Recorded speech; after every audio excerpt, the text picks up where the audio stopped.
Ég neita alltaf að lána þér bílinn minn, það er rautt. Ég reyna að segja já í hvert einu skipti.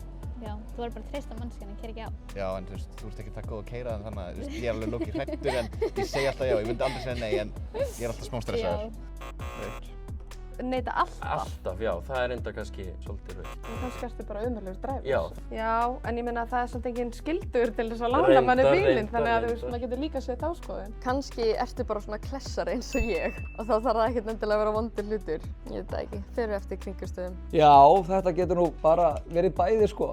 Þú veist, ef að manneskjan kann ekki að keyra, þá er bara að klessa bíliðin fram og aftur. Ég lánaði henni svona kærustu bílið minn og hún bakkaði á húsið mitt. Og ég lánaði henni ekki bíl aftur sko, en ég skuttlaði henni þá bara frekar. Svona smá rautt flagg. Veistu, mér finnst það að vera rautt flagg út af því að þú átt að treysta mér með hlutunum þínum. Já, rautt flagg. Þú vilt elska mig, eiga mig, þetta er sjúkast. Þú vilt leiða mig, særa mig, þú